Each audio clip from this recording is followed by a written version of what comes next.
Hello, my friend. The world of magic, filled with legends and ancient tales, is opening its gates once again. Tonight, in the Gryffindor dormitory by the crackling fireplace, I will share another story with my friends. Join us, for the magic is about to come alive. The autumn rain had been falling all evening, tapping against the tall windows of the Gryffindor common room like 1,000 tiny fingers. The fire crackled in the hearth, casting long shadows across the red and gold walls. Albus Potter sat in an armchair near the flames, his wand resting across his knees, a furrow of worry creasing his brow. He wasn't worried about homework, though Professor McGonagall had given them plenty. Nor was it Quidditch practice, though his broom was leaning forgotten against the wall. It was something else, something strange that had happened earlier that day. He'd been walking past the tapestry of Barnabas the Barmy on the 7th floor when he'd heard it, a soft, whispering sound, almost like someone sighing from behind a wall. It wasn't unusual to hear odd noises in Hogwarts, of course. The castle had more secrets than any student could ever count, but this sound had felt different, lonely, almost pleading. When he told Scorpius Malfoy and Rose Weasley about it later, they'd exchanged skeptical looks.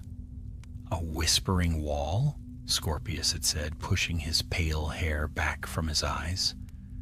"That sounds like something Peeves would do just to give you nightmares." Rose, however, had been more thoughtful. "The 7th floor, you said? Near the room of requirement?" "Yes," Albus replied, "but the door wasn't there, just the tapestry." "Maybe it was trying to open," Rose murmured. "Sometimes if you walk past thinking about what you need, it appears." "What were you thinking about, Albus?" He'd shrugged, trying not to sound foolish. "I was thinking that I wanted something to make sense. Everything has been so odd this year. The staircases changing more often, the ghosts whispering about dark omens. I don't know, I wanted something to explain it all." Rose's eyes had brightened. "Then maybe that's what it was trying to give you." That night, as the rain fell harder and thunder rolled over the distant mountains, Albus couldn't shake the feeling that something or someone was calling to him. So, after most of the common room had emptied, he rose quietly, pulling on his cloak. The corridors were dim and echoing, the torches burning low as he slipped past sleeping portraits and winding staircases. He met Scorpius and Rose near the stair to the 7th floor, both waiting with wands ready. "You're really sure about this?" Scorpius whispered, his voice trembling slightly. "It's past midnight. Filch will skin us alive if he catches us." Rose rolled her eyes. "You can stay behind if you like." "Not a chance," Scorpius said, squaring his shoulders. "Someone's got to make sure Albus doesn't get himself eaten by a sentient carpet." Together they climbed the final stairs. The corridor was empty save for the enormous tapestry of Barnabas the Barmy attempting to teach trolls ballet. Albus stopped in front of it and whispered, "We need to see what's behind you." For a moment, nothing happened. Then the air seemed to shimmer. A faint line of golden light traced itself along the stone wall beside the tapestry, forming the outline of a door. "The room of requirement," Rose breathed. "It worked." The door creaked open, revealing darkness beyond. They stepped inside, wands raised. The door shut softly behind them, and the room began to take shape. Shelves and cupboards lined the walls, dust thick on every surface, broken desks, ancient trunks, and scattered books filled the space as if it had been forgotten for a century. At the far end, half hidden beneath a sheet, stood a tall, old-fashioned wardrobe.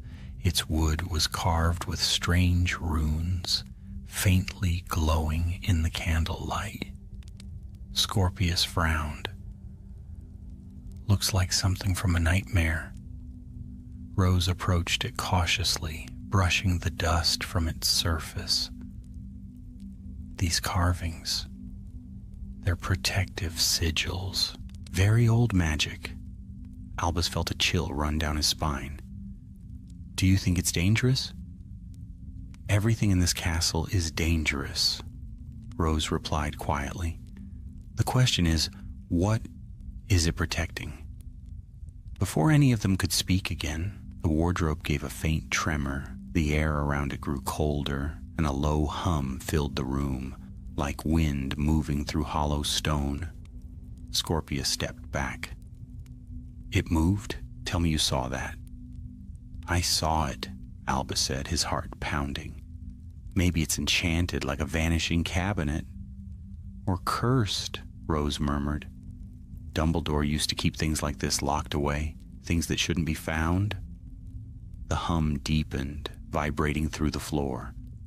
Then, very softly, they heard it again, that same whisper Albus had heard in the corridor, only this time it spoke words. "Open me." The three froze. Rose's eyes were wide. "That's not normal magic." Albus took a deep breath. "Then we'll find out what it is." He raised his wand and pointed it at the wardrobe. "Alohomora." The lock clicked. For a moment, nothing happened. Then, with a long, aching creak, the wardrobe doors swung open, revealing not empty shelves, but swirling mist and faint glimmering light. Scorpius's voice was barely a whisper. "That's not possible." Albus stepped forward, the mist curling around his feet. Beyond the veil of fog, he thought he saw shapes, stone walls, torches, and movement, as though another room, another place, waited beyond. Rose grabbed his sleeve. "Albus, wait!" But it was too late. A gust of magic swept through the room, pulling all three of them forward. The light grew blinding. They stumbled, shouted, and the world turned inside out. When the light faded, the wardrobe stood silent once more. The room of requirement was empty, and Albus, Scorpius, and Rose were gone. The first thing Albus Potter felt was cold stone beneath his palms and the sharp scent of damp air. He blinked, his head spinning. When his vision cleared, and found himself lying in a corridor that looked, at first glance, just like Hogwarts. The same high ceilings, the same flickering torches, even the same tapestries fluttering slightly in a ghostly breeze. But there was something off about it all. The light was dimmer, as though the torches burned through a veil of smoke. The air felt heavy, weighted with silence. Somewhere far away, he heard a faint echo, footsteps that did not belong to any of them. "Scorpius? Rose?" he whispered, sitting up. "I'm here," Rose answered, her voice tight. She was a few steps away, brushing dust from her robes. Her wand was already lit, casting a pale glow around them. "Where are we?" "The room of requirement can't just transport people like that." "It can," Scorpius said weakly, pulling himself to his feet. "But not across dimensions. Unless we're not in our Hogwarts anymore." They exchanged uneasy looks. Rose turned slowly, taking in their surroundings. The corridor was familiar, yet strangely warped. The portraits that lined the walls were all empty. No painted faces, no curious eyes, following their movements, only blank frames like hollow windows into nothing. Albus shivered. "I think the wardrobe brought us somewhere else." Scorpius's pale eyes flicked toward the nearest archway. "Or sometime else." A cold wind blew through the corridor, carrying with it the faint scent of smoke and something fouler, burnt wax perhaps, or potion residue. Rose's light trembled, throwing long shadows across the walls. "Let's find the Great Hall," she said. "If anyone's here, we'll find them there."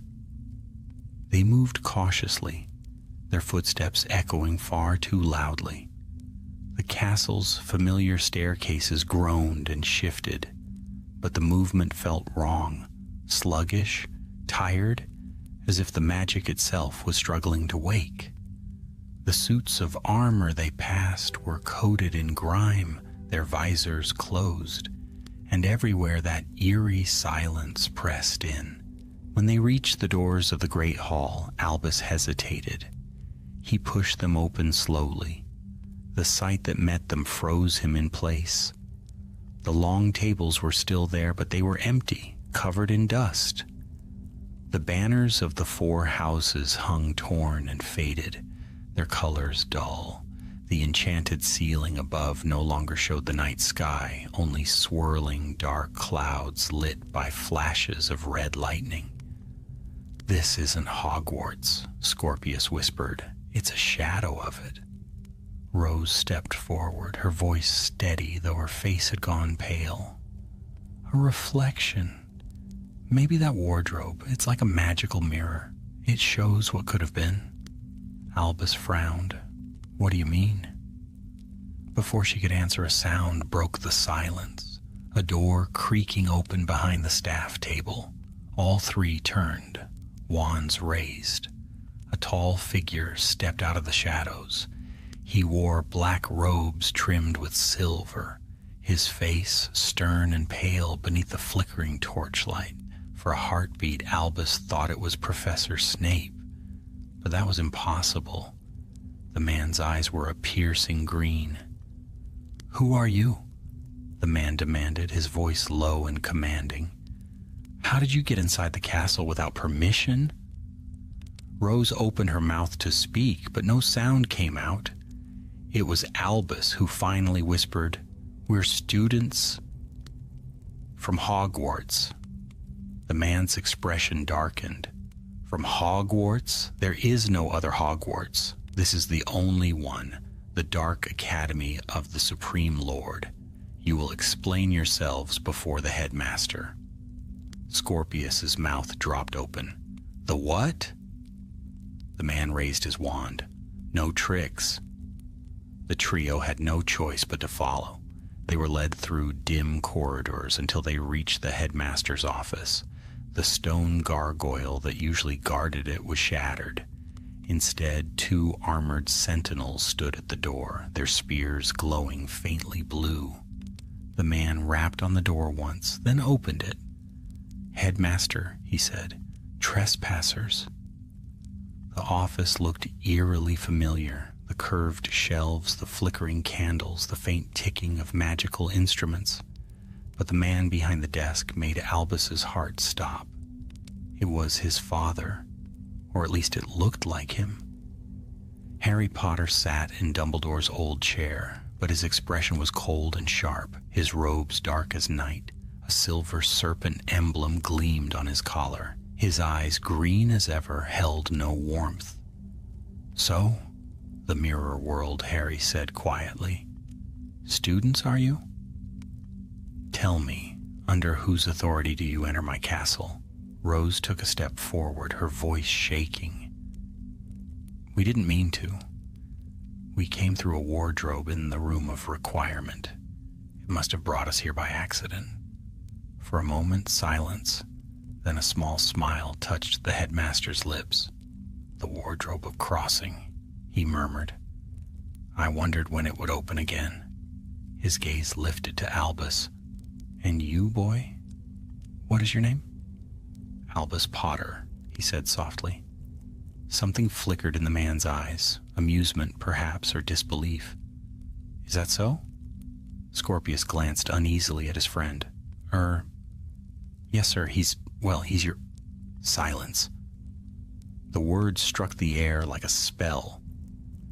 "Do not insult me with such nonsense. I have no children. My only heir is the cause I serve. Albus felt a knot tighten in his chest. This world's Harry Potter, this headmaster, was no hero. He was something else entirely. The man rose from his chair, his cloak swirling behind him. You will remain here in my castle until I decide what to do with you. If you are spies, you will confess. If not, perhaps you will serve a purpose.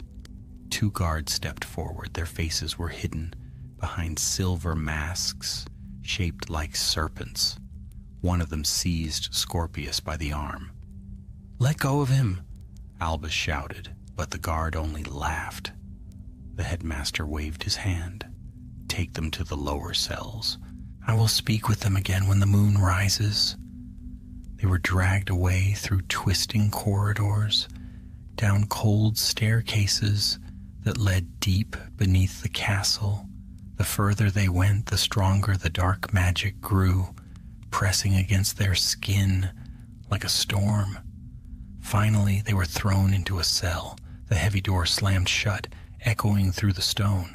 For a long moment, none of them spoke. Then Scorpius exhaled shakily. "All right," he said, his voice trembling between fear and disbelief. "So we're trapped in an evil version of Hogwarts. Your dad runs the place, and apparently Voldemort won. Did I miss anything?" Rose sank to the floor, her face pale. "We need to get back to the wardrobe. That's the only way home." Albus stared at the dark stone wall, his heart still pounding. "We will. We just have to survive long enough to find it." Outside the cell, something whispered through the corridor, soft, low, and almost familiar. It was the same voice that had called to them through the wardrobe. Only now it said something new. "Find the core before he does." The whisper faded, leaving only silence and the cold certainty that their arrival had already set something powerful in motion. The night passed slowly in the shadowed dungeon, each moment stretching longer than the last. The only light came from a crack high in the wall, where a single torch flickered beyond reach. The air was damp and cold, and every sound, the drip of water, the scrape of distant footsteps, seemed to echo endlessly through the stone. Albus sat against the wall, his thoughts racing. He could not forget the face of the headmaster who had looked at him with those cold green eyes. His father, but not his father. The memory of that encounter stung like frostbite. Across from him Rose paced, whispering to herself as she tried to think through their situation. There has to be logic to this. A mirror world, perhaps, formed by the wardrobe's magic. That would mean everything here is a reflection, but reversed. Light turned to dark, hope to despair. Scorpius groaned softly. "Wonderful. So my father's probably a hero in this world then." Albus gave a faint smile despite himself. "Wouldn't that be something?" Rose stopped pacing and turned toward them. "The whisper we heard, it mentioned a core. That must be what powers this world's existence. If we can find it, maybe we can reverse the magic and get back." "Assuming we can get out of this cell," Scorpius muttered. Rose crouched near the iron door, examining the keyhole. Locks like these are usually enchanted, but maybe, just maybe, they didn't think to ward against clever fifth years. She raised her wand and murmured, "Alohomora." Nothing happened. The door stood firm. Scorpius sighed. Well, that was worth a try. But Rose was undeterred. If it's sealed by dark magic, simple unlocking charms won't work. She bit her lip, thinking, we'll need to disrupt the enchantment itself. Albus reached into his robe pocket and felt something small and round. He pulled it out. It was a bronze coin, warm to the touch, bearing the crest of Hogwarts. "This must have come with us," he said softly, "from our world." Rose's eyes lit up. Perfect. A token from the true Hogwarts. It might hold the right energy to counter this place's magic. She placed the coin against the lock, whispered a long string of incantations, and finally tapped it with her wand. A spark flared, then a faint hiss filled the air. The iron shimmered faintly, then clicked open. The door creaked. Scorpius's jaw dropped. "I can't believe that actually worked." "Believe it," Rose whispered, "and be quiet." They slipped into the corridor beyond. The dungeon halls were lined with old cells and covered in frost, as if no warmth had touched them in years. Faint whispers moved through the dark, half-heard and unsettling. Once, Albus thought he saw movement in one of the cells, a shadow with eyes that gleamed red. But when he turned his wand light that way, the space was empty. They moved carefully, guided by Rose's whispered directions. "We need to get back to the main floors. If the wardrobe brought us here, it may still be open or connected somehow. The core could be near it." They climbed a winding staircase, their footsteps echoing softly. As they emerged into the upper levels, the air grew warmer but not more comforting. The halls were lit by strange floating lanterns that pulsed with a crimson glow. Portraits hung on the walls again, but the faces within them were dark and watchful. Some turned their heads as the trio passed, following them with silent glares. At one corridor's end, they stopped short. Students, a group of robed figures, moved toward them, their faces hidden by masks shaped like skulls. They walked in orderly rows, their steps perfectly in time. At their head marched a tall girl with long silver hair, her wand drawn, her eyes like steel. "Down," Albus whispered, and they ducked behind a statue. The girl's voice carried clearly through the hall. "The headmaster has ordered all corridors sealed by dawn. If anyone attempts escape, alert the sentinels." Rose's breath caught. "They're patrolling. They know we're missing." "Which means we have to move faster," Albus said. When the masked students passed, they darted into an adjoining passage. Here, the torches burned blue, and ancient suits of armor stood at attention. As they hurried by, one of the helmets turned sharply, following them with a creak of metal. Finally, they reached a landing overlooking the Great Hall. Below, dozens of students sat in rows, silent and motionless, while a dark-robed professor read aloud from a scroll.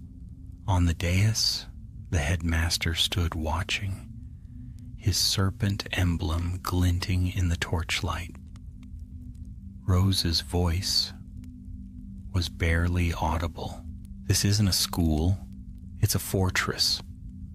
They moved on, keeping to the shadows. The path led them to a door, half hidden behind a tapestry. Rose pushed it open and gasped. The room of requirement lay beyond, but twisted beyond recognition. Where once there had been warmth and clutter, there was now only a cold expanse of black marble and the faint shimmer of mist. At the center stood the wardrobe, the same one they had opened, but its wood was darker now, its carvings pulsing faintly like veins under skin. Scorpius swallowed hard. "Well, that's not ominous at all." Albus stepped forward cautiously. "If the core is real, it has to be tied to this." He placed his hand on the wardrobe's surface.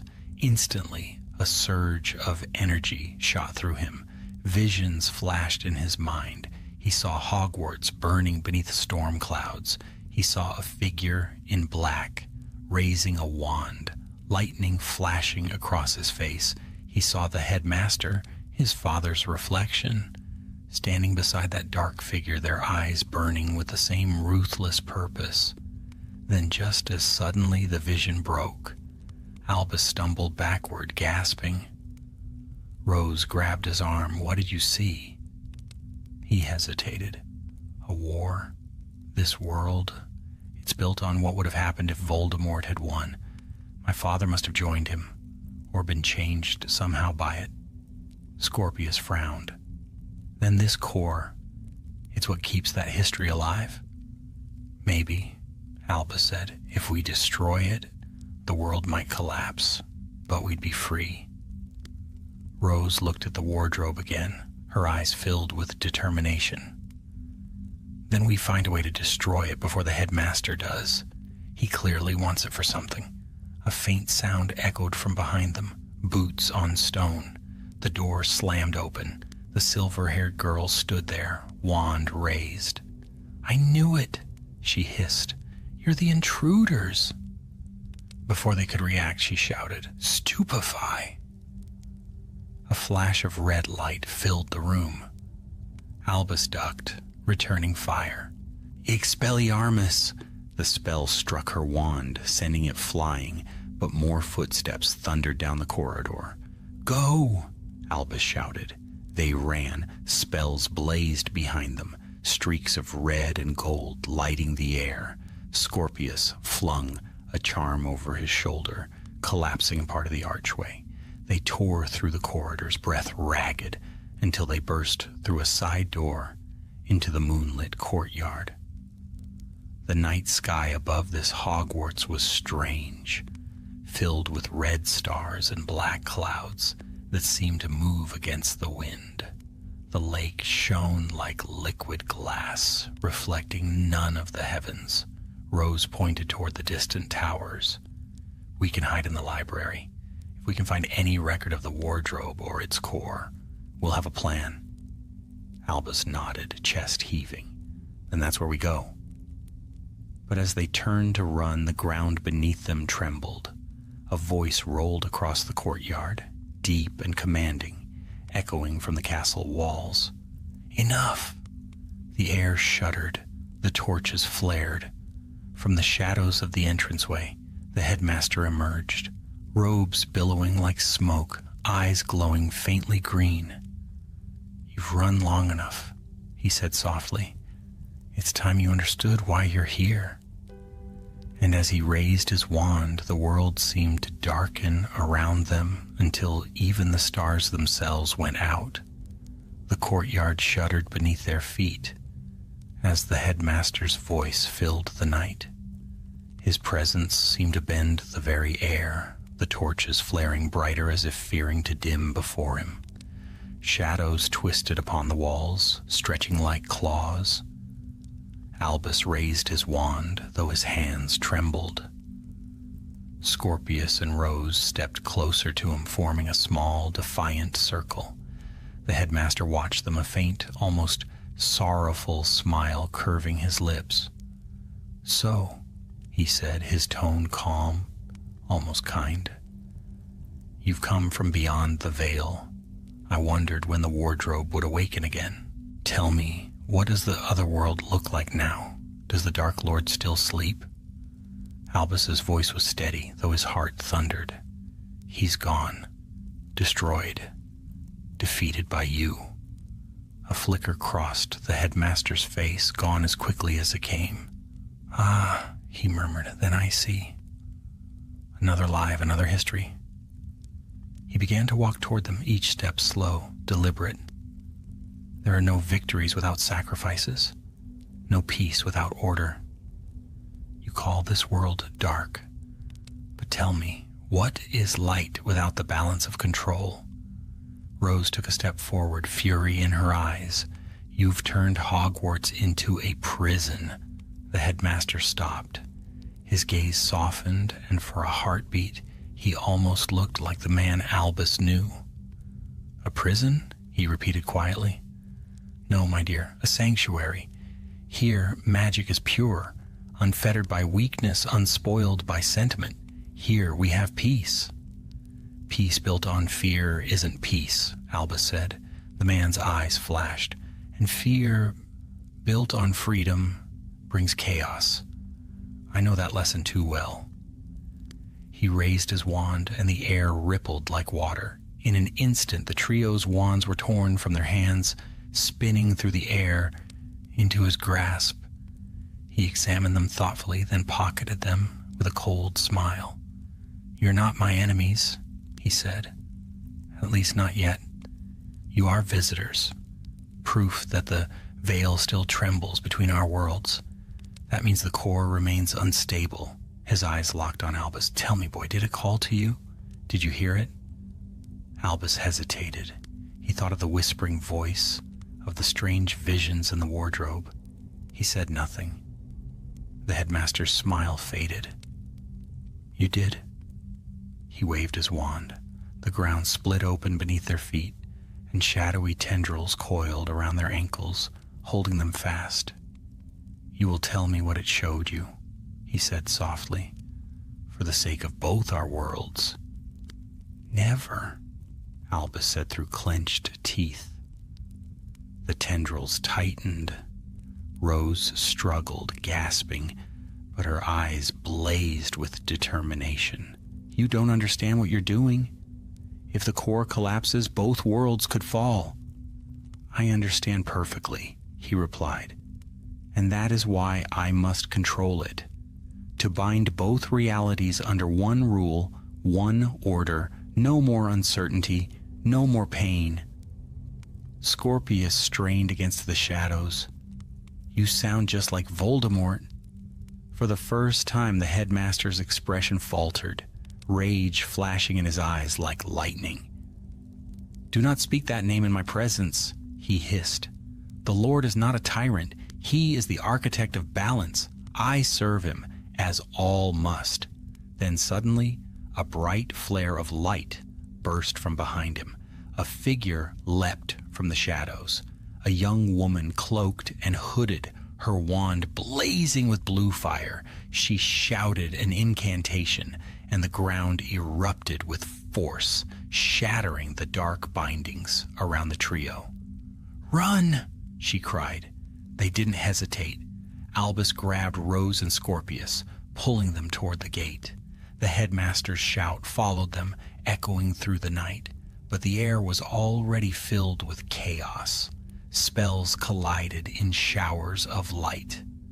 The woman spun, hurling curses with precise fury, buying them time. They raced across the courtyard and through a broken archway into the forest beyond the castle walls.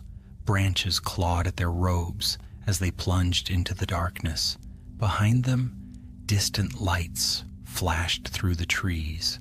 Pursuers, no doubt, but the forest swallowed them quickly. They didn't stop running until they reached a small clearing near the edge of the Black Lake. There the mysterious witch was waiting, her hood lowered.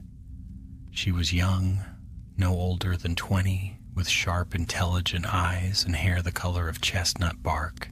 Her robes bore no insignia, only faint stains of travel and battle. She studied them briefly before speaking. "You three are lucky I was there," she said. "The headmaster doesn't let intruders leave his sight alive." "Who are you?" Albus asked, still breathless. She smiled faintly. "You can call me Mira. I'm part of the resistance." Scorpius raised an eyebrow. "There's always a resistance." "In every world worth saving," Mira replied simply.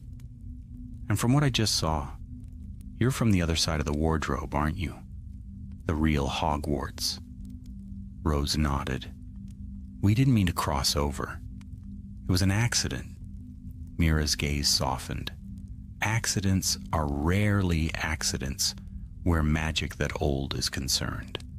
She knelt beside the lake, tracing a rune in the dirt with her wand. "That wardrobe is a relic from the age of the Founders. It was meant to preserve the balance between mirrored worlds. But something or someone tampered with it." Albus crouched beside her. "The headmaster said he wants to control the core." Mira's expression darkened. "He's been searching for it for years. The core lies deep beneath the castle where the first stones of Hogwarts were laid. It's a fragment of primal magic, older than even the founders themselves. If he finds it, he can merge both realities. Your world would fall into this one's shadow.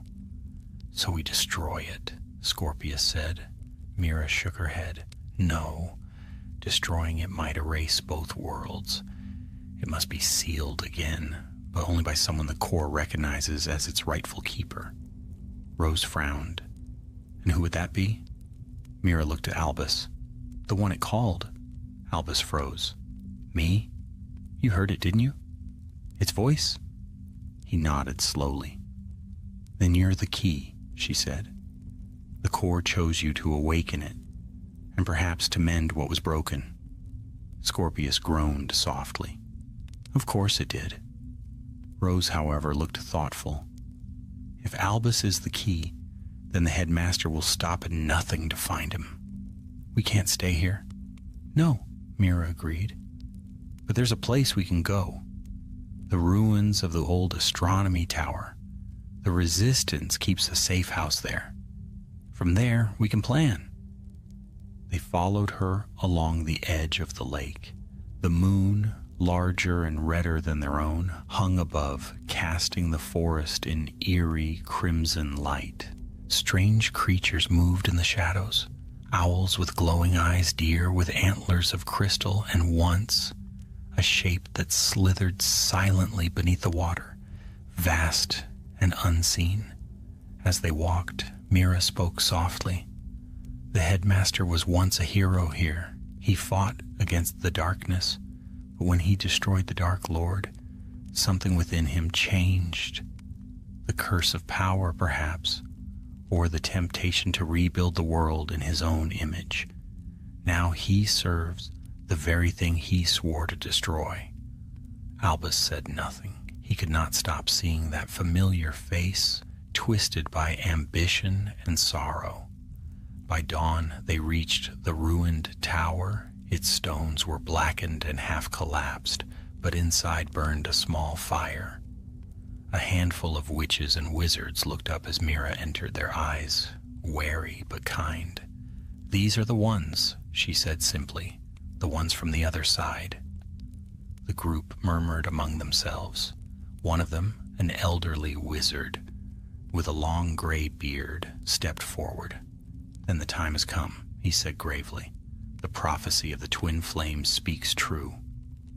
His gaze rested on Albus. The worlds will unite or perish. Albus felt a chill run through him. What does that mean? It means, Mira said softly, that the headmaster's quest for the core is almost complete. And if he reaches it before you do, both our worlds are lost. The fire crackled, sending shadows dancing up the walls. Outside, the red dawn rose over the twisted spires of Hogwarts. Somewhere in its depths, the headmaster stood before the wardrobe, his reflection flickering in its dark surface. The boy has crossed, he whispered to himself, and so the game begins. And deep below the castle, beneath ancient stone and sleeping magic, something stirred, an unseen heartbeat echoing through both worlds, growing louder with every breath. Dawn crept slowly through the cracks of the ruined tower, painting long streaks of crimson light across the broken stones. Albus Potter woke to the sound of quiet voices nearby, the soft murmur of planning and fear.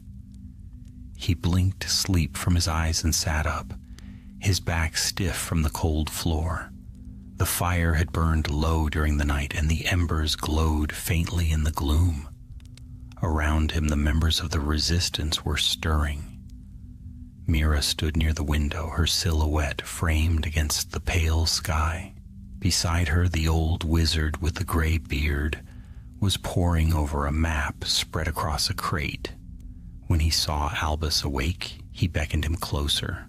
"Come," he said, his voice low but firm. "You should hear this. The time for hiding has passed." Albus crossed the room, Rose and Scorpius following. The map was unlike any he had seen before, an intricate drawing of Hogwarts and the surrounding grounds, but twisted, darkened. Strange markings covered the parchment, glowing faintly with runes of containment and secrecy. "The core lies here," the old wizard said, pointing to a spot deep beneath the castle. "In the Hall of Origins. Few know how to reach it. The headmaster believes the entrance to be sealed, but he is wrong. There is a hidden passage beneath the dungeons, through the catacombs where the founder's relics were buried." Rose studied the runes intently. "If we can reach the core first, we can seal it again before he does." "That is our hope," the wizard replied. "But be warned, the magic protecting it is ancient and alive. It will not allow the unworthy to pass." Scorpius frowned. "And what happens if we fail?" The wizard's gaze darkened. "Then both worlds will bleed into one another. The living and the lost, the light and the shadow, all will be devoured by the void between." A chill settled over them. Even Rose fell silent. Mira folded the map carefully. "We move tonight. By then, the headmaster will have doubled the patrols, but we'll use the fog that rises from the lake as cover. Once inside, we make straight for the dungeons. If the boy truly is the key, the core will reveal itself to him." Albus swallowed hard. "You're sure it's me?" The old wizard smiled faintly, though his eyes were sad. "You bear the same blood as the one who first opened the wardrobe. The magic remembers its own." That day passed slowly. Albus could not rest. He wandered outside the tower for a while, looking out over the darkened landscape. The forest stretched endlessly, black and silent under the crimson sky.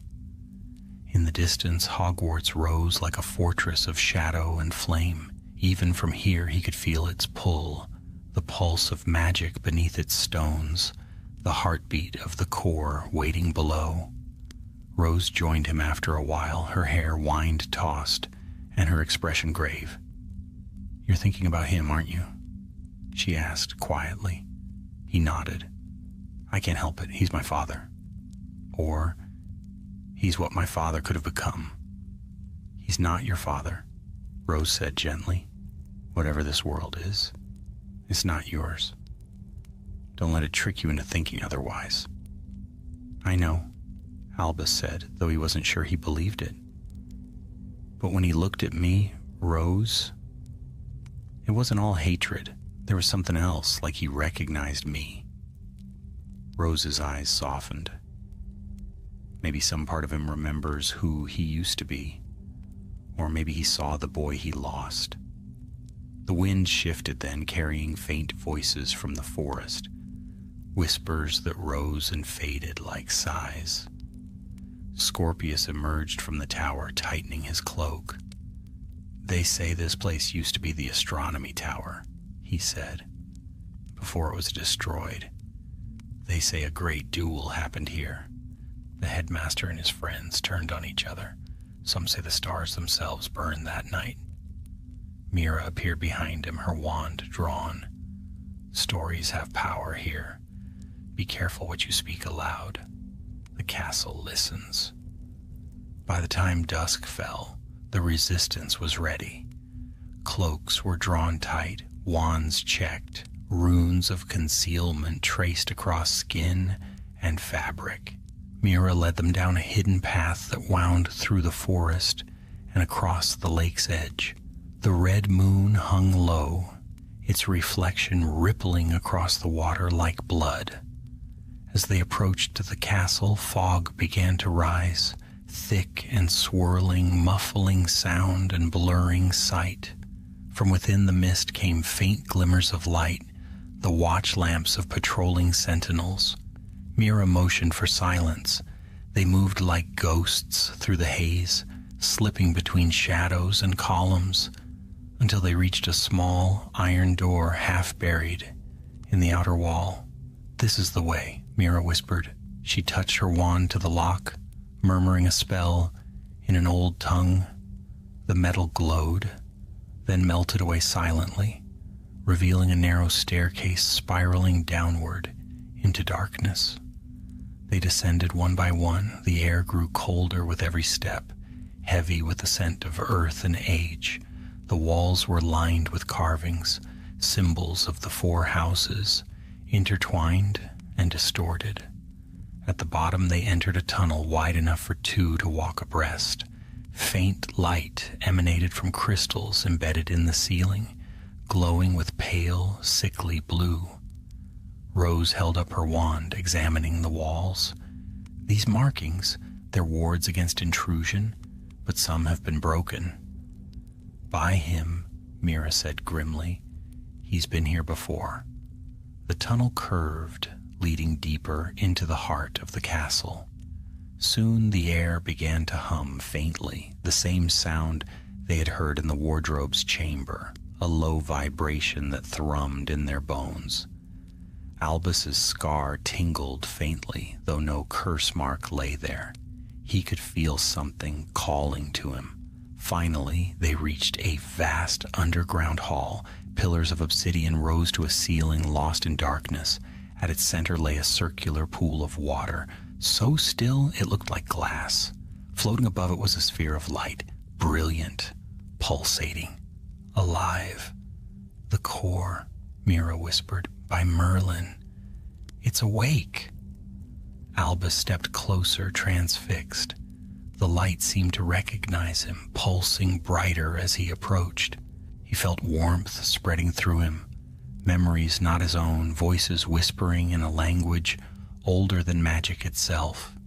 Then the ground trembled. A blast of power tore through the hall, hurling them backward. Out of the shadows stepped the headmaster, flanked by his silver-masked guards. His wand blazed with dark light, his eyes fixed upon the core. "So," he said softly, "the key has come home." Mira raised her wand. "You'll not touch it." The headmaster's laughter echoed through the hall. "You cannot stop destiny." Spells clashed in an instant, light against darkness, sparks scattering like stars. Mira's defenders fought fiercely, but the headmaster's magic was overwhelming. His cloak billowed as he advanced, deflecting curses with effortless grace. One by one, the resistance fighters fell back, their spells dying on their lips. Albus stood at the edge of the pool, the core's light reflecting in his eyes. He could feel its heartbeat merging with his own. A voice whispered inside his mind, gentle, sorrowful, and familiar. "Choose, Albus Potter, creation or collapse. One cannot exist without the other." He turned as the headmaster approached, wand raised. "Give it to me," the man commanded. "Together we can unite the worlds." "Father and son," Albus hesitated, his heart pounding. "You're not my father." "Perhaps not. But I am what he could have been, the truth your world denied. You think you can stop me? You are me." The words struck deep, but Albus stood firm. "Then I'll choose differently." The headmaster's face hardened. "So be it." Their spells collided. Light and shadow met in a storm that shook the chamber. The core flared, brighter and brighter, until the air itself seemed to burn. Mira shouted something, but her voice was lost in the roar. And then, with a blinding flash, the world shattered into silence. When the light faded, Albus found himself alone. The hall was gone. The core was gone. Around him stretched endless mist, shimmering faintly with stars. He heard the voice again, soft, distant. "The test has begun." And then everything dissolved into darkness once more. Albus opened his eyes to a world of twilight. The ground beneath him was smooth and pale, like glass, and the air shimmered with silver mist. There was no ceiling, no sky, only endless space filled with drifting lights that glowed like dying stars. He sat up slowly, his breath forming faint ripples in the air. He was alone. No Rose, no Scorpius, no Mira. Only silence. "Hello?" he called, his voice echoing strangely, as though it came from somewhere far away. There was no answer, only the faint hum of unseen magic. He rose to his feet, his reflection glimmering faintly beneath him, as if the world itself were a mirror.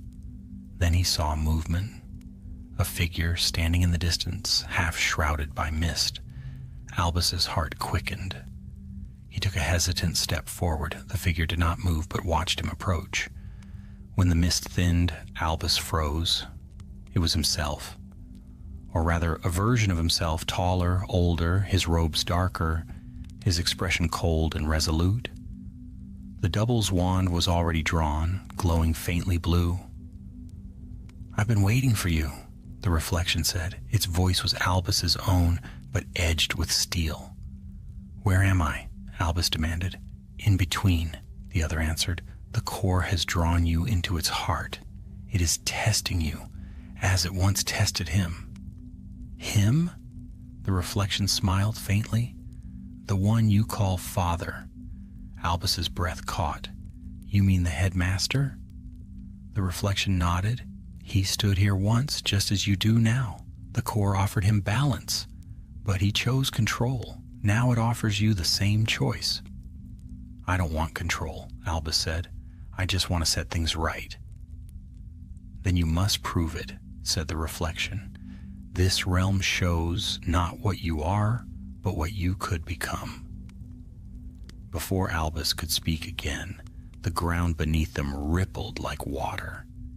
Images began to form across the surface, scenes from memory and dream. He saw Hogwarts as it should be, filled with laughter and light. Then with a blink, it changed. Towers collapsing, banners burning, students running through shadowed halls.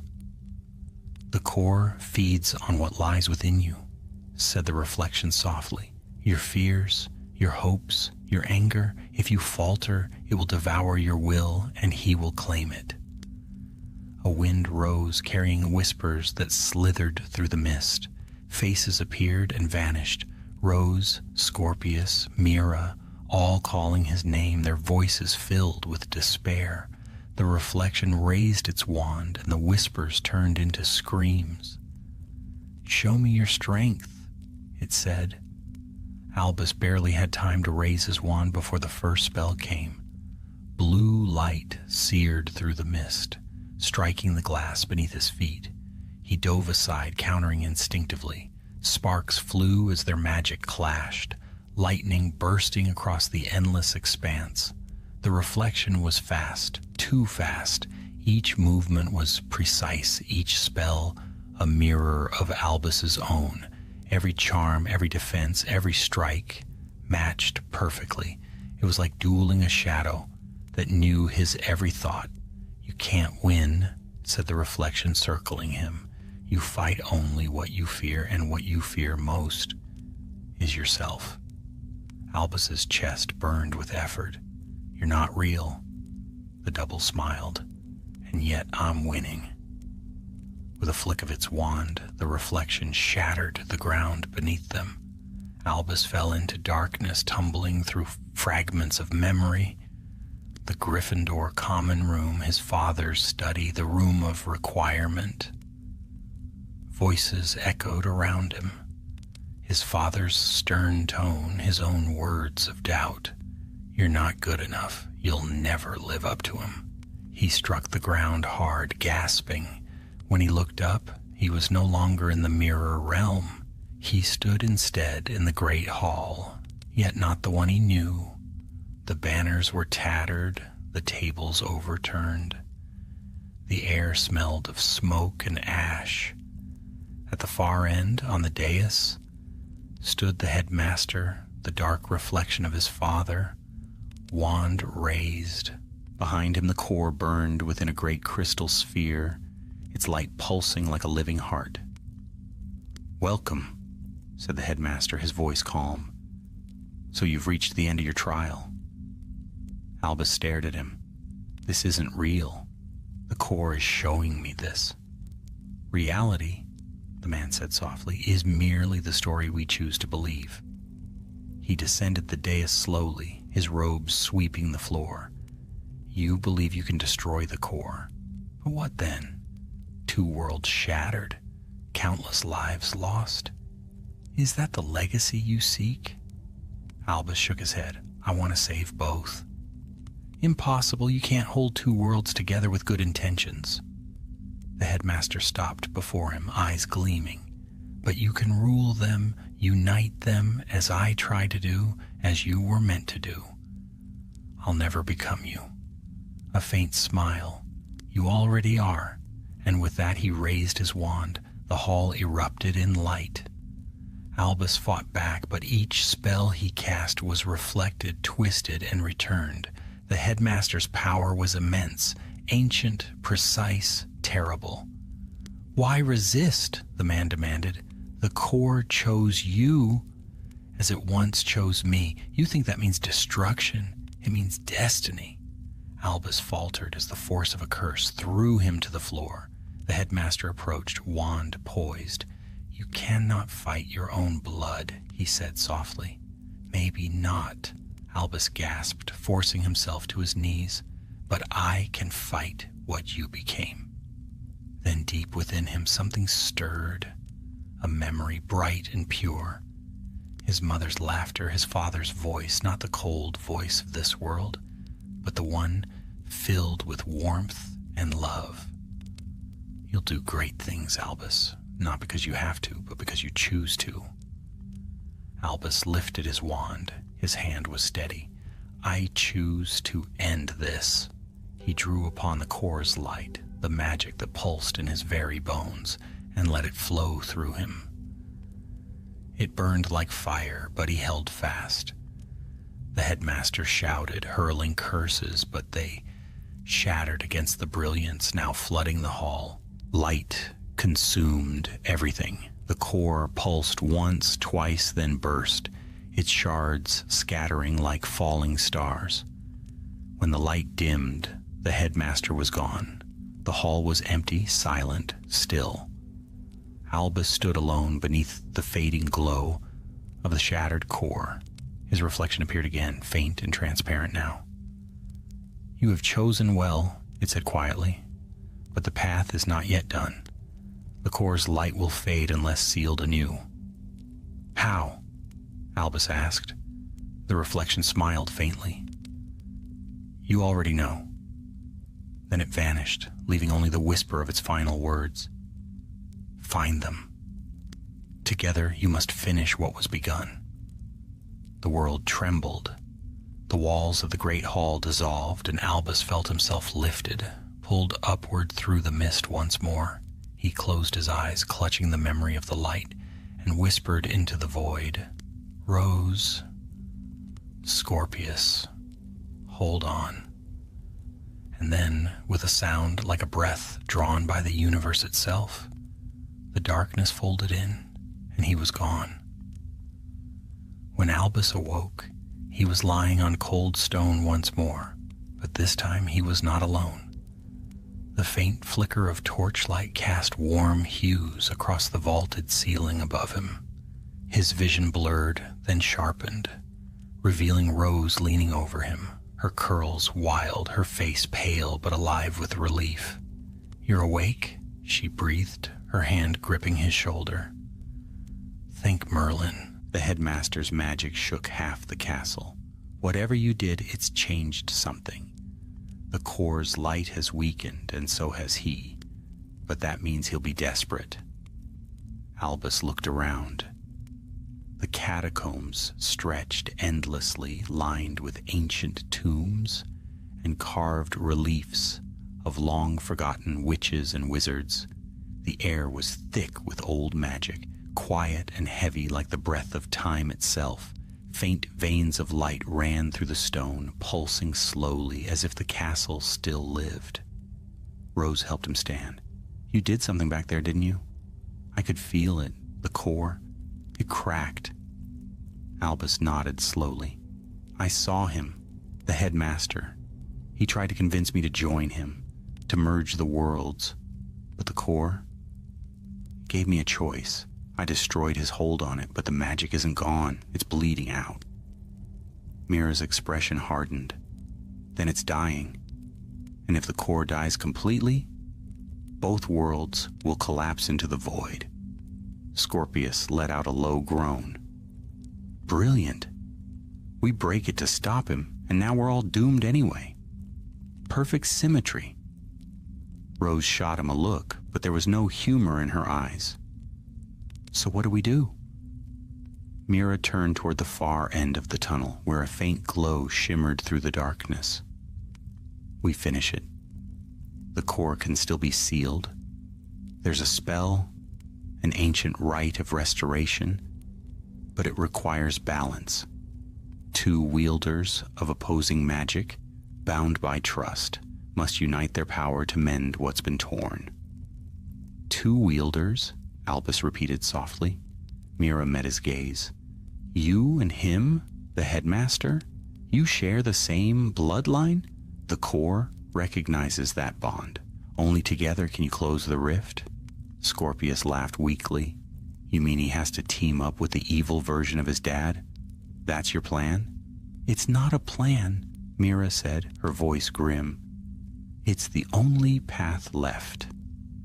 Silence fell. Even the torches seemed to flicker uncertainly. Albus turned away, staring at the glowing veins of light along the wall. He won't help us. He believes he's saving this world. He'll never see it any other way. Then you'll have to make him, Mira said, because if you don't, everything, his world, yours, mine, will fade. They set out again before dawn. The catacombs wound upward, twisting through corridors long abandoned. At times they passed through chambers filled with relics, rusted armor, faded banners, fragments of shattered wands. Each step brought them closer to the surface, but the air grew colder, sharper, humming with unstable energy. By the time they reached the upper halls, the castle was trembling. Walls cracked and strange fissures of light split the floor. Through the windows, the sky churned, a storm of crimson and silver spiraling above the towers. The worlds are bleeding together, Rose whispered, if we don't seal it soon. Mira nodded. We'll find him in the Great Hall. That's where the core's echo will manifest. It's drawing everything toward itself. They hurried on, their footsteps echoing through the shattered corridors. Familiar places looked unrecognizable now, the staircases half melted into shadow, portraits weeping streams of light instead of tears, the castle itself crying out like a wounded beast. Finally, they reached the Great Hall. The once grand chamber was now a storm of magic. The ceiling had dissolved into a swirling vortex of light and shadow. At its center stood the headmaster, his dark robes torn, his wand raised high. Around him the remnants of his guards lay scattered, their masks cracked.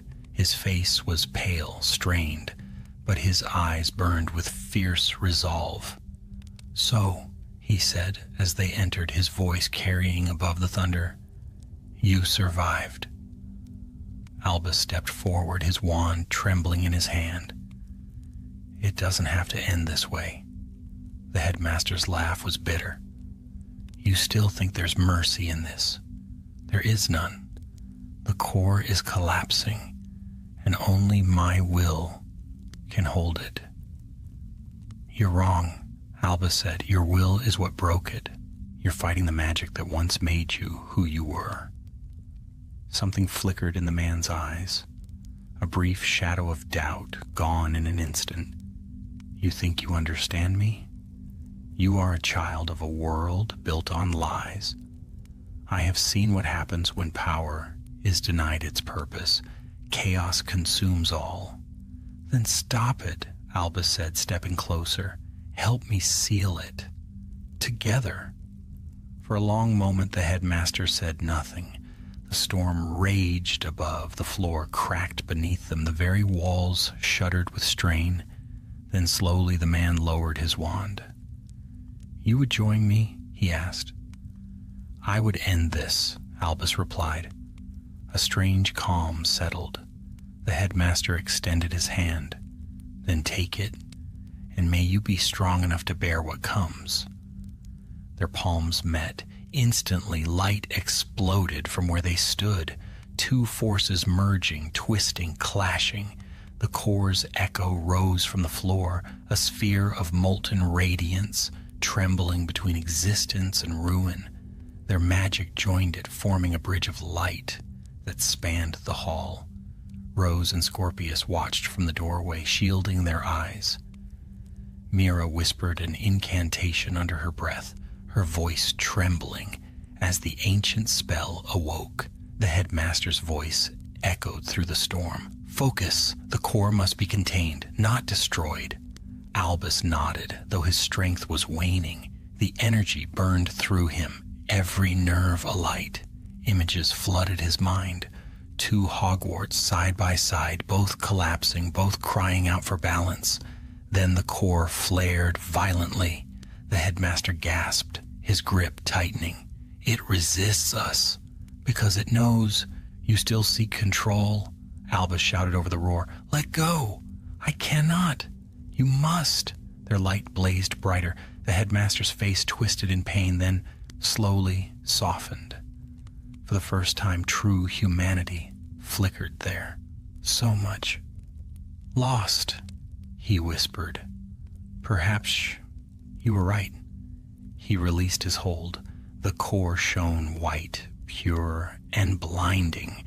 Albus felt the power surge through him, filling the void where the darkness had been. And then, silence. When he opened his eyes, the hall was empty. The cracks in the floor had sealed. The sky above was clear. The air was still, warm, almost peaceful. The headmaster was gone. Only a faint shimmer of light lingered where he had stood. Mira approached slowly, awe in her voice. It's done. Rose smiled faintly, tears glimmering in her eyes. You did it, Albus. But he shook his head. We did. He helped me at the end.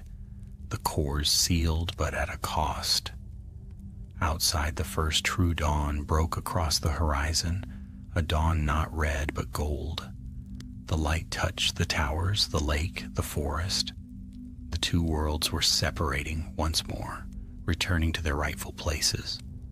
Scorpius let out a long breath. I don't know about you lot, but I'd rather never look at another wardrobe again. Rose laughed softly through her tears. Mira smiled for the first time. But Albus looked back at the empty space where the headmaster had stood.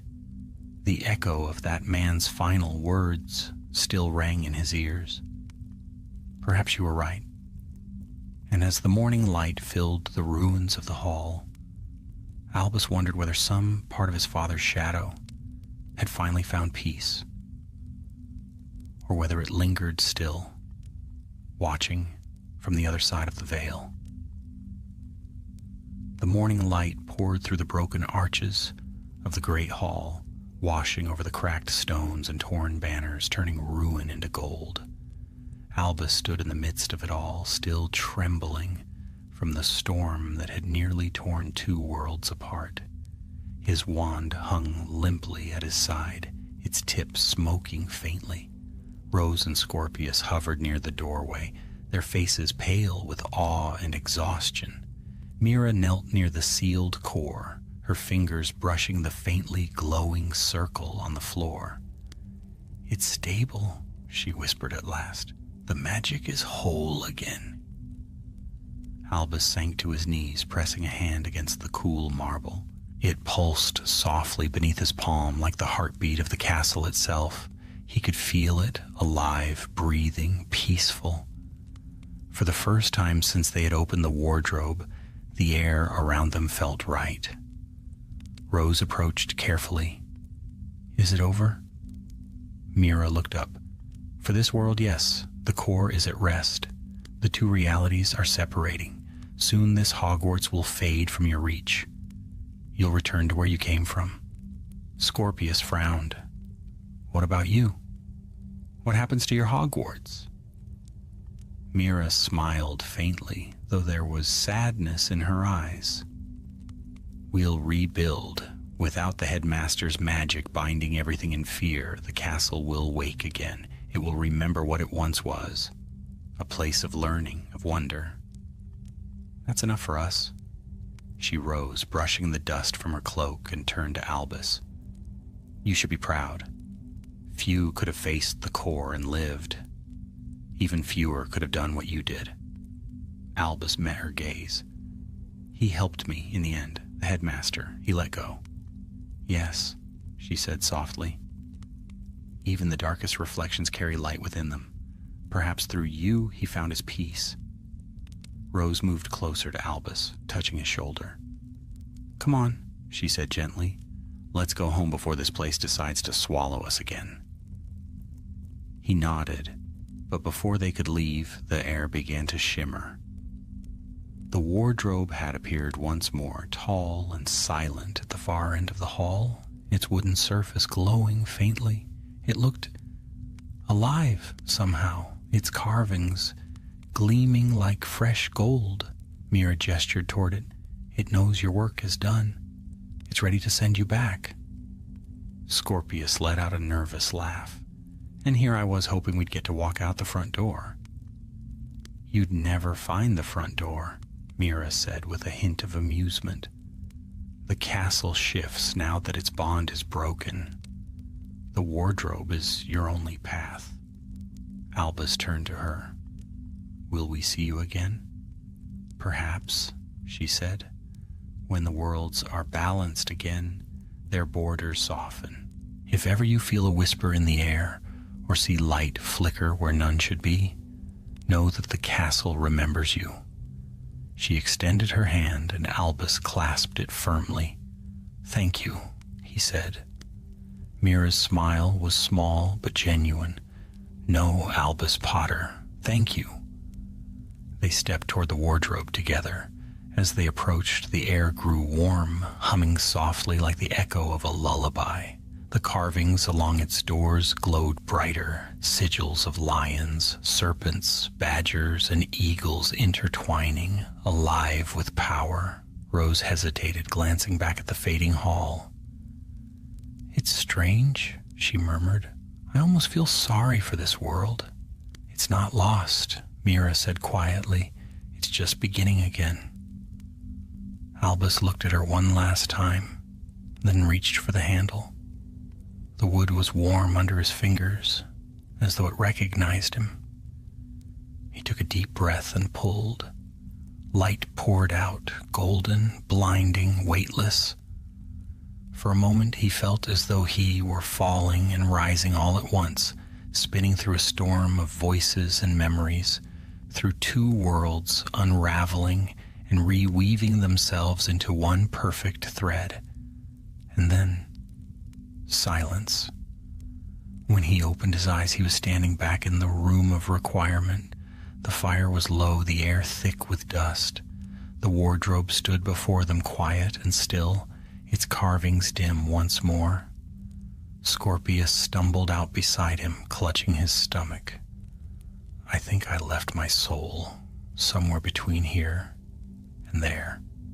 Rose laughed, a sound that rang bright and real in the stillness. You're lucky you still have one. Albus turned slowly, drinking in every familiar detail. The old trunks, the dusty shelves, the faint smell of parchment and wax.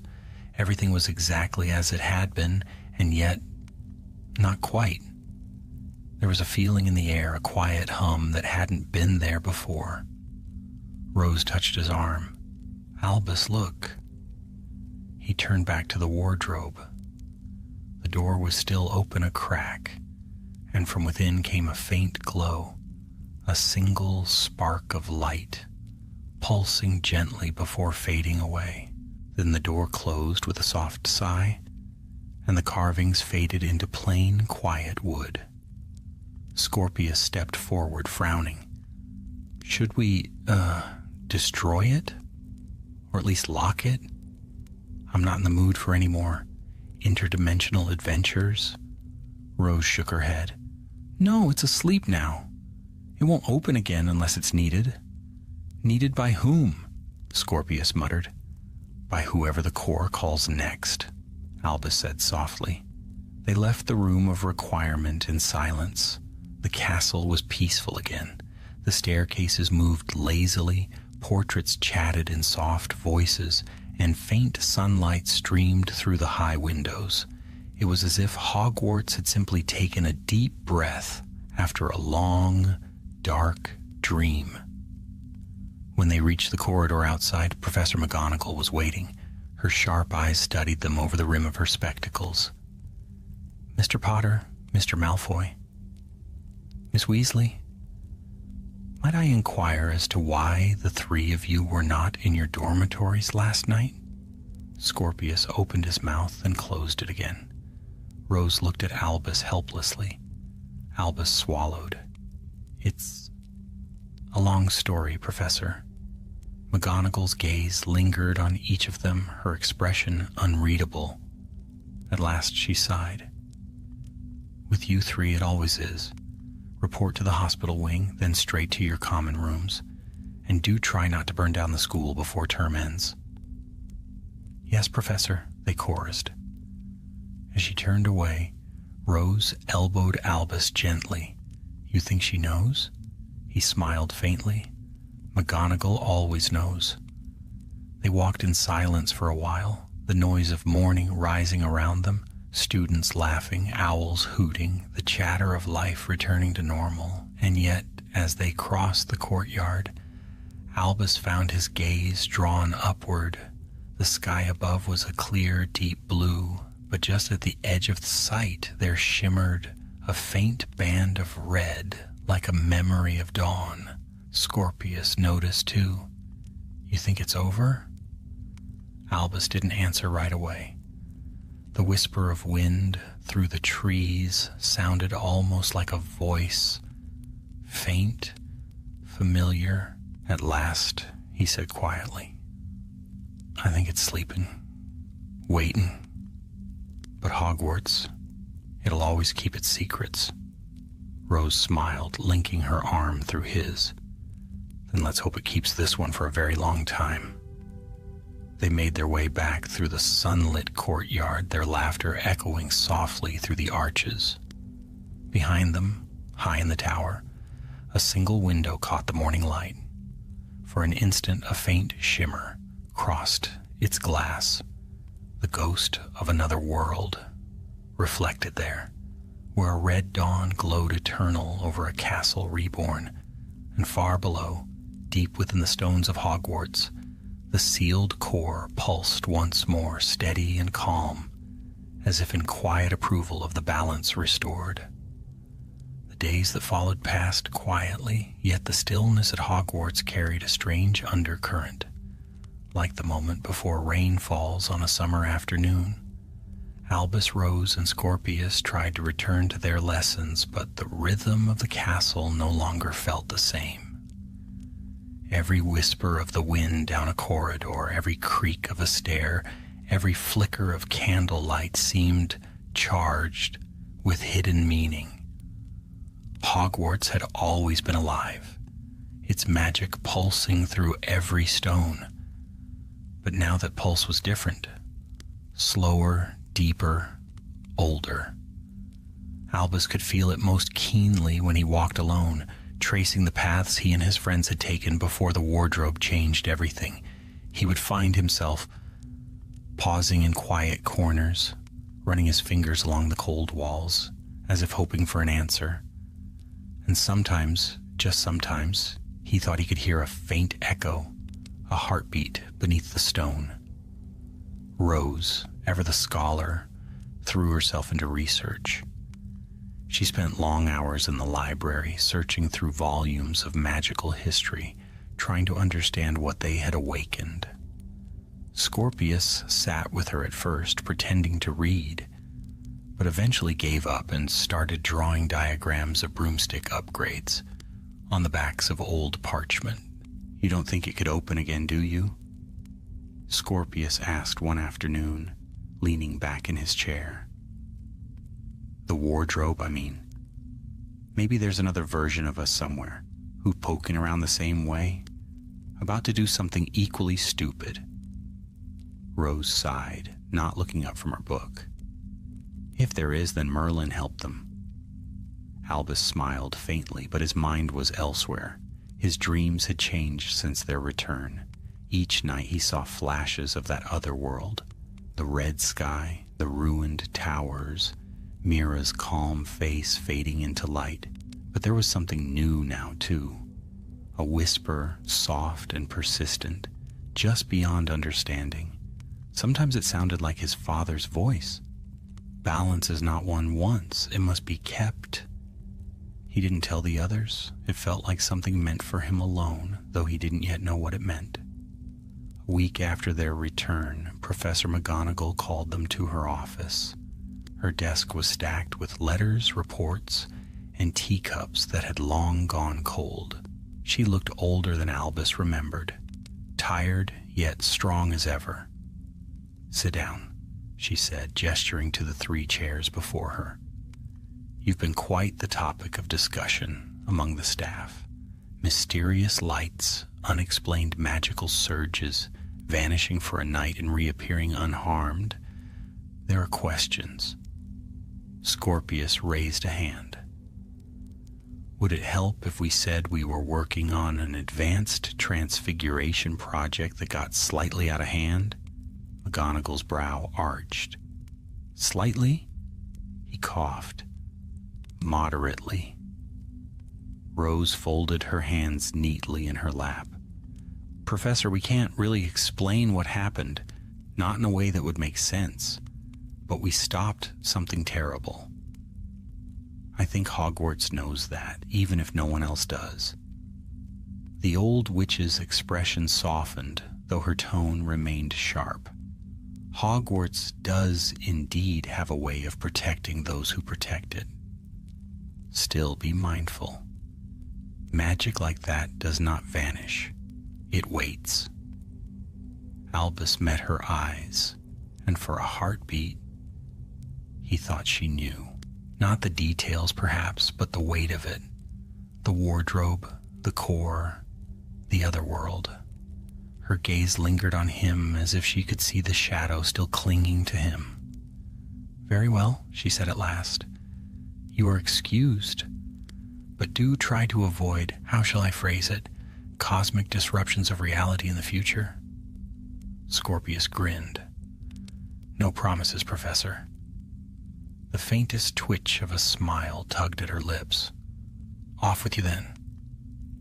As they left the office, laughter echoed down the stairwell. It was strange and comforting all at once, like sunlight breaking through after a storm. Yet that night, when the castle was quiet and the stars burned bright above the towers, Albus couldn't sleep. The whisper in his dreams had returned, more insistent now. He rose, threw on his cloak, and slipped out of the dormitory. The corridors were still. The portraits dozed in their frames.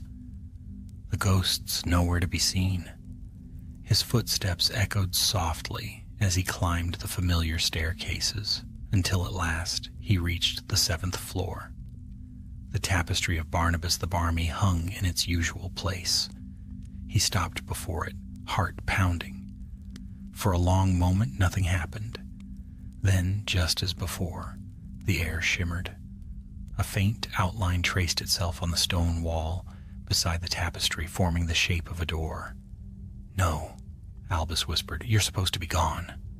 The light pulsed once, twice. Then the door faded, leaving only silence.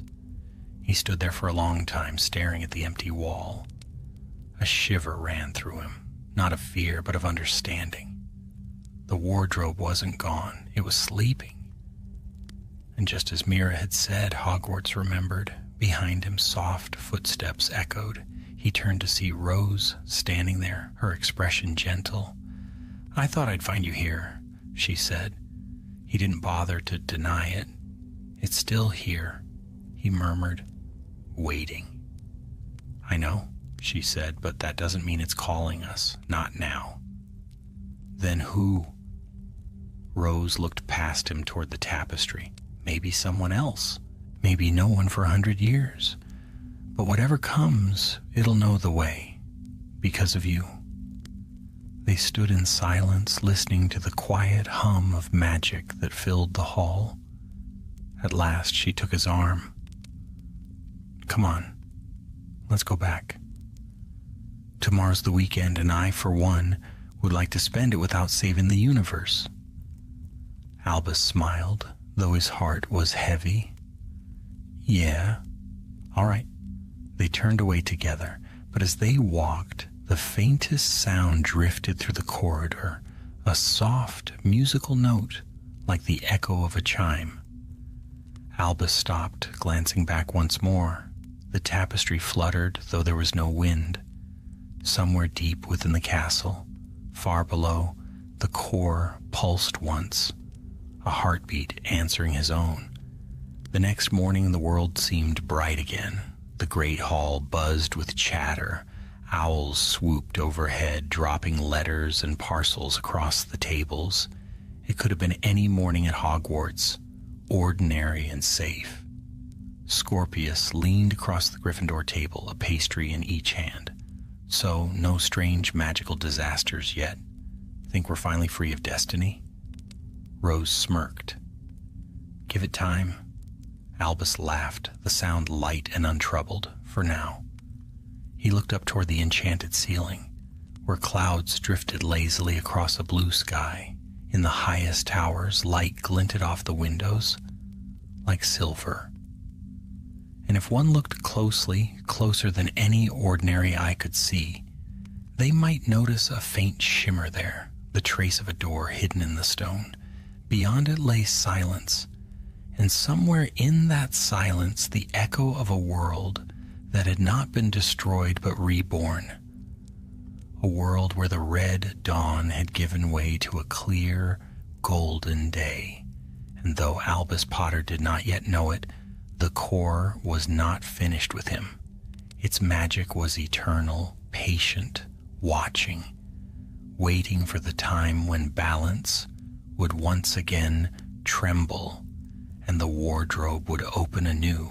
But for now, in the calm light of morning, the boy who had sealed 2 worlds raised his cup of pumpkin juice, smiled at his friends, and let himself believe, just for a little while, that peace could last. Spring came early that year, washing the castle grounds in gold and green. The long winter of storms had passed, and the forbidden forest shimmered with new life. The lake gleamed beneath the sunlight, calm as polished glass, and students spilled across the lawns, laughing, playing, and basking in warmth that felt almost unreal after the darkness that had come before. Yet for Albus Potter, peace never came so easily. The world had been righted, yes, but the echoes of the other Hogwarts still haunted him. In dreams, he sometimes saw Mira standing beneath the red sky, her face lit by the glow of dawn. She always smiled before fading into mist. It had been months since the wardrobe's last stir. The door in the 7th floor corridor remained silent, its carvings dull, as though asleep beneath the weight of centuries. The professors had noted a few magical surges here and there, small ripples in the castle's wards, but nothing alarming.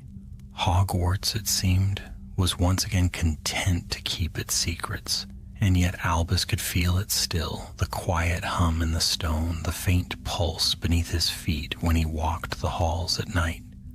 Magic never truly rested. It only waited. He was sitting with Rose and Scorpius by the lake one afternoon, watching the giant squid drift lazily through the water, when the conversation turned, as it often did, to what had happened. "Do you ever wonder," Scorpius said, tossing a pebble into the lake, Have we really saved anything? I mean, their world, Mira's world, it's still there, isn't it? Just sealed away? Rose leaned back against the grass, squinting at the sun. It's alive, she said softly. But different. Albus mended the core. It's stable now. Maybe they're rebuilding. Maybe they're happy. Scorpius frowned. Or maybe they're wondering where we went and why the sky turned from red to gold. Albus smiled faintly. I like to think Mira's teaching somewhere. Maybe rebuilding the school. She said the castle would remember what it was meant to be. That has to count for something. Rose turned her head toward him. And what about you? Do you ever hear it still? He hesitated. Sometimes. In the quiet. Scorpius groaned. Please tell me it's not saying, open me again.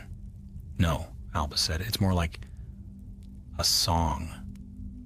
A low hum, deep in the stone. It's not calling, it's listening. Rose sat up, thoughtful. Maybe it's bound to you now. The core chose you once. Its echo might always be part of you. That's a comforting thought, Scorpius muttered. Sharing your soul with an ancient, magical heartbeat. Albus laughed, though the sound carried an edge. It's not so bad.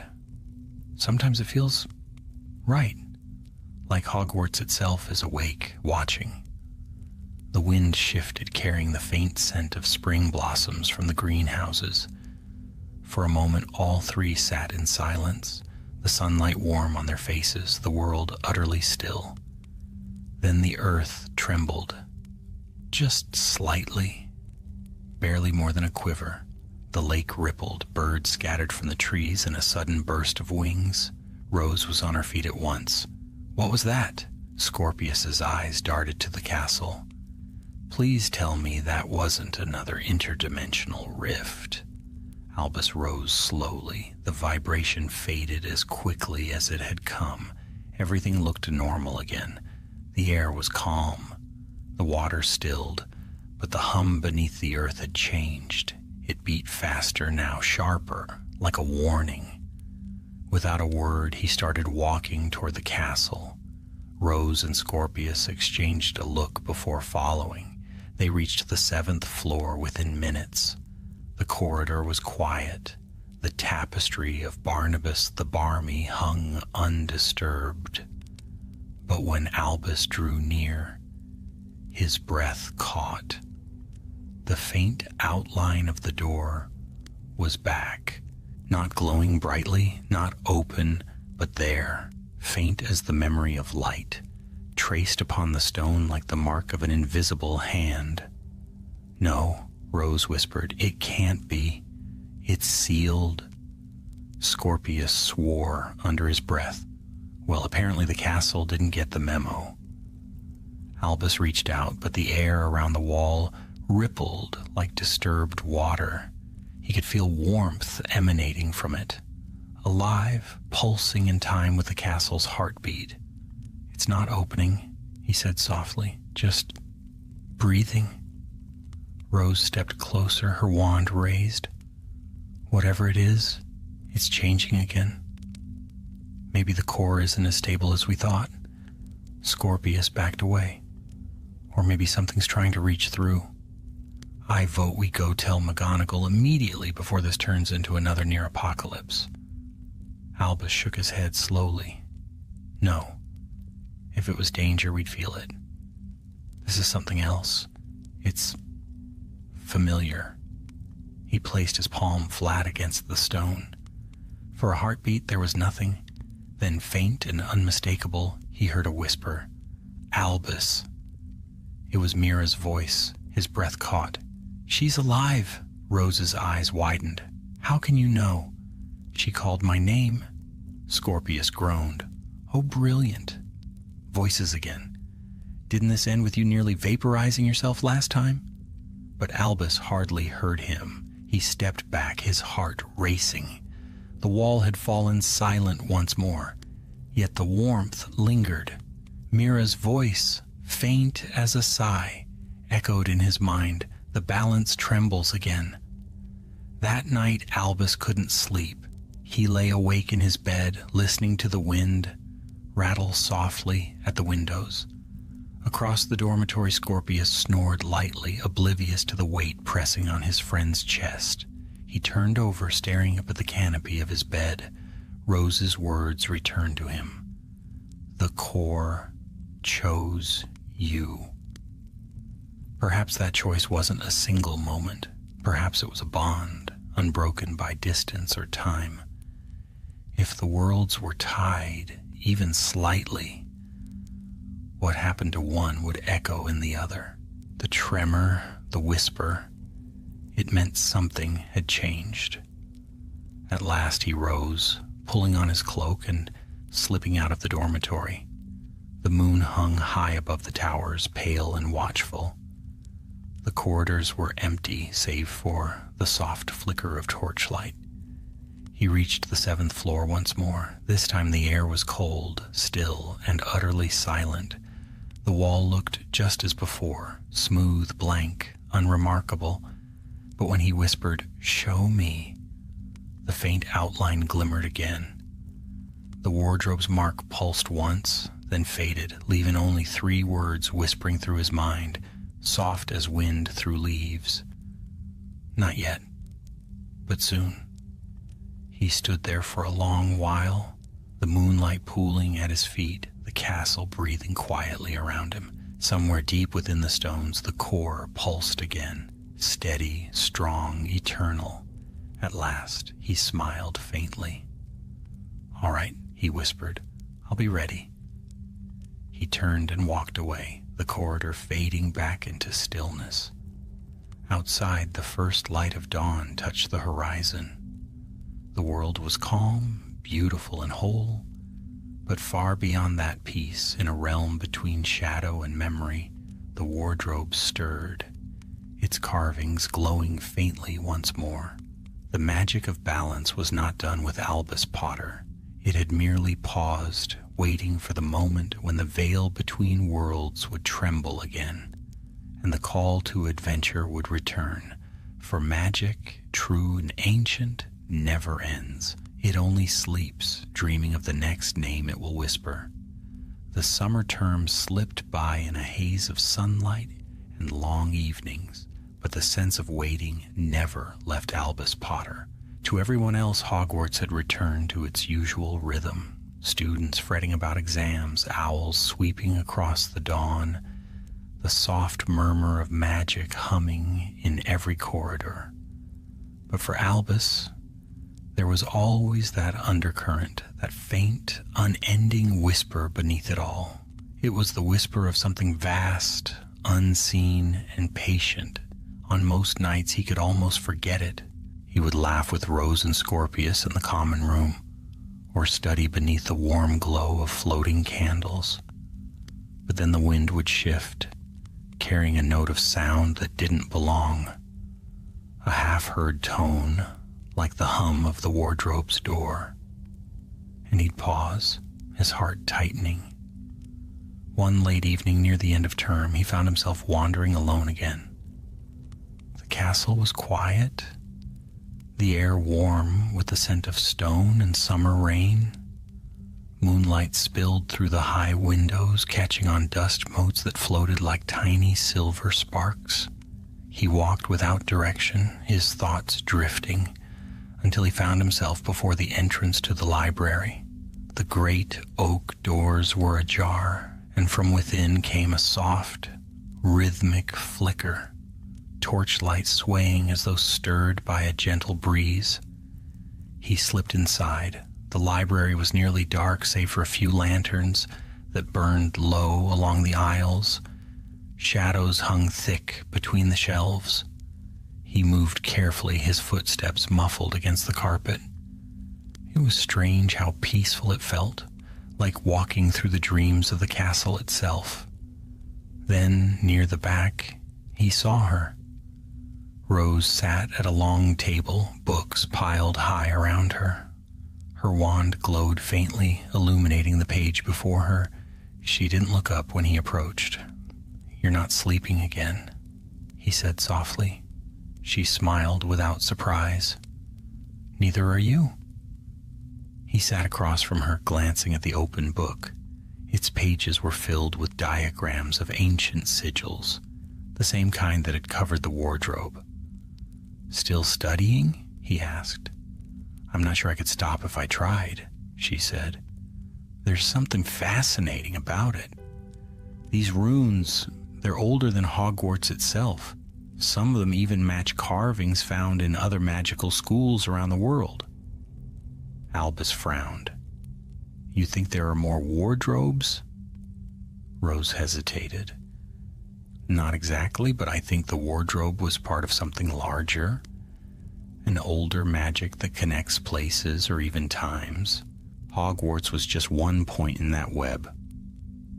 He considered that in silence. The idea didn't frighten him.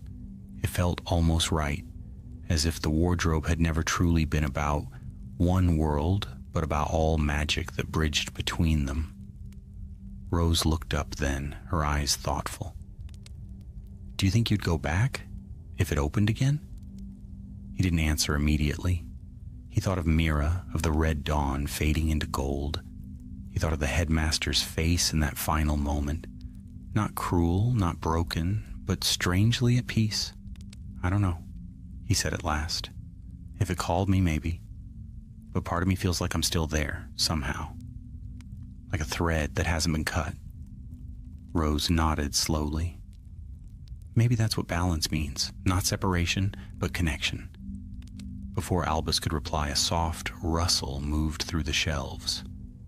They both froze. The air grew colder, and the faint light of Rose's wand flickered. Then came a voice, barely audible, like wind through leaves. Keeper of the core. Albus stood, wand drawn. The shadows stirred at the edge of the aisle, weaving together until a faint shape emerged, a flicker of light forming the outline of a figure. It was not Mira, nor was it the headmaster. It was older, taller, cloaked in shifting silver. Its voice was calm and resonant, echoing from everywhere and nowhere at once. The balance holds, it said, but the chains of the wardrobe are not eternal. Another world stirs beyond the veil, seeking what was lost. Albus's breath caught. Who are you? I am the echo of the Founder's Ward, the figure said, the guardian of crossings. You sealed the core, child of two worlds, but the weave of magic grows restless once more. Rose stepped beside him. Restless how? The figure's eyes, if eyes they were, gleamed like pale moons. Magic longs to be whole. Where there is division, it will seek reunion. When the worlds grow imbalanced, doors open again. You must remember this, Albus Potter. To close one path is to open another. The light dimmed. The figure began to fade. Wait, Albus cried. What am I supposed to do? The voice softened, becoming no more than a whisper. When the time comes, you will not be alone. Then it was gone. The silence that followed was deep and heavy. Rose's wand trembled in her hand. Did that really just happen? Albus lowered his wand, staring into the darkness where the figure had vanished. I think it was the castle, or what's left of its oldest magic. Rose exhaled slowly. It spoke as if this isn't over. It never is, Albus murmured. They left the library together, the silence between them heavy with thought. Outside, the moon was sinking, and the first traces of dawn brushed the edge of the sky. In the days that followed, nothing unusual happened. Lessons continued. Exams came and went. Students packed for summer. Yet Albus carried that encounter in his heart, like a spark of light hidden deep within him. When the Hogwarts Express pulled away from the station at term's end, he stood at the window watching the castle shrink into the distance. Sunlight glinted off its towers, bright and unbroken. To any other eye, it was perfect, eternal. But Albus saw more. He saw the faint shimmer in the air above the highest tower, like a veil of glass catching the morning light. He felt the hum beneath the rails of the train, the low murmur of ancient power breathing softly through the world. Scorpius leaned over, interrupting his thoughts. "You're thinking about it again, aren't you?" Albus smiled faintly. "Maybe a little." Rose turned from her seat, her eyes warm. "Well, whatever happens next time, we'll face it together." He nodded, grateful. "Always." The train roared through the countryside, leaving a plume of white smoke trailing behind it. Fields rolled by in a blur of green and gold, and for the first time in months, Albus allowed himself to relax. As the horizon swallowed the castle from sight, a cool wind swept through the open window, carrying the faint scent of rain and magic. Somewhere, far away, perhaps in another world entirely, a single note of music sounded, pure and clear, as if plucked from the strings of the universe. The wardrobe slept still, but its dream had not ended. Deep within the stones of Hogwarts, the core pulsed faintly, keeping watch, waiting for the next hand brave enough or foolish enough to open the door once more. And in that unseen realm of light and shadow, two worlds turned in quiet harmony, bound forever by a boy who had learned that even the smallest choice could shape eternity. The wind sighed across the hills, carrying with it a promise that all magic keeps. Every ending is but the beginning of another tale.